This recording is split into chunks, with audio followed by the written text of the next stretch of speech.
harapan barangkali Bu ya. Kadang tuh saya nonton atau ikut kajian di YouTube ya Bu ya. Nah ternyata ada satu, kadang dua Bu ya. Ternyata dia ikut kajian sepanjang ngaji itu, tapi dia di posisi seperti berusaha apa ya, mepet-mepet gitu ya, anti gitu ya, sehingga mempengaruhi yang lain. Nah kadang-kadang saya memprihatkan melihat dia itu ya.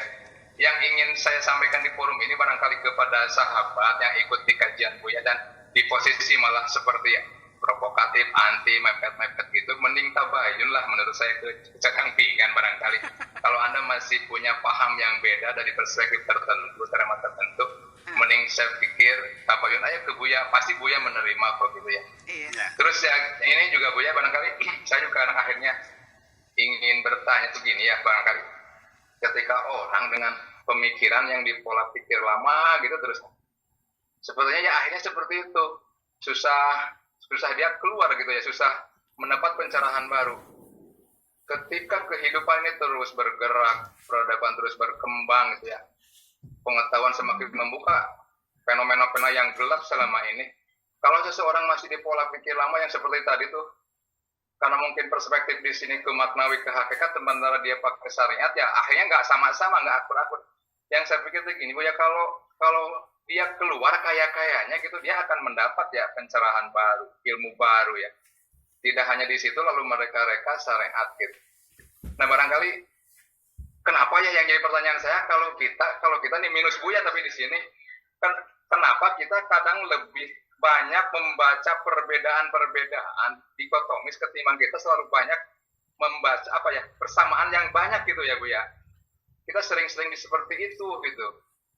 Ya kalau sedikit saya berselancar ya, kalau di negara paling bahagia hari ini seperti Finlandia, saya dengar gitu kehidupan di sana dalam atmosfer, dalam perspektif yang cukup orang di sana berbagi empati, moralitas gitu ya, tidak melakukan hal yang ini. Sementara di kita masih mulek dengan pola pikir, pola kiri lama yang akhirnya susah keluar, dan hanya di situ gitu tidak dapat pencerahan-pencerahan yang baru. Barangkali untuk menguatkan kita nih yang di Tasik Bu ya, ada tanggapan atau ada masukan lah dari apa yang saya sampaikan. Terima kasih kesempatannya. Assalamualaikum warahmatullahi wabarakatuh. Waalaikumsalam warahmatullahi wabarakatuh. Saya tidak perlu menanggapi. Saya tidak perlu merespon. Saya juga kadang-kadang saya baca komen tuh. Entah saya ngaji apa itu tuh. Komentarnya sebaiknya Anda sebagai penginjil saja, sebagai pendeta, daripada seorang mubalik. Maksudnya apa? Saya nggak ngerti. Saya ngaji apa, di komentar apa?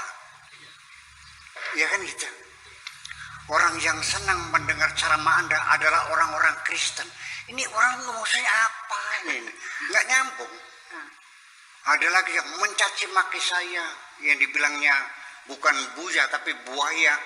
Dia tidak berargumentasi, tidak mendalilkan apapun, tidak menunjukkan inilah kesalahan saya, bla bla bla bla, mencaci maki. Lalu yang direspon apa? Ya saya nggak bisa merespon. Ya kan gitu. Tetapi saya tutup dengan mendoakan kepada mereka, mudah-mudahan mendapat hidayah dari Allah. Amin. Itu saja. Dan semoga Allah mengampuni semua dosa-dosa mereka. Saya tidak akan menyumpahi seseorang masuk neraka kok. Ya, saya doakan semua mereka. Karena mereka dalam ketertutupan semacam itu. Dan ketertutupan ini sok ngerasa dirinya paling benar. Menyalahkan orang lain itu bukan gejala sekarang. Dari sejak zaman dahulu kala umat Islam itu ya, umat Islam itu sangat mudah bertengkar dari sejak dahulu, bukan sekarang. Dan saya ingin mengatakan bahwa Islam di Indonesia adalah Islam yang paling damai. Belum ada banjir darah antar sekte di sini. Hanya di Sampang pernah terjadi. Ya, di Sampang, rumahnya dibakar-bakarin tuh. Sampai sekarang mereka masih banyak yang belum pulang, masih trauma. Itu nggak tahu bagaimana kok bisa terjadi. Ini cacat bagi kita. bagi kehidupan berbangsa bernegara cacat bintik hitam dalam sejarah kerukunan beragama di Indonesia. Urusannya apa? Utang tidak, merepotkan tidak, kurma mereka dibakar. Maksudnya apa? Tetapi kendati pun demikian, Islam di Indonesia adalah Islam yang paling damai.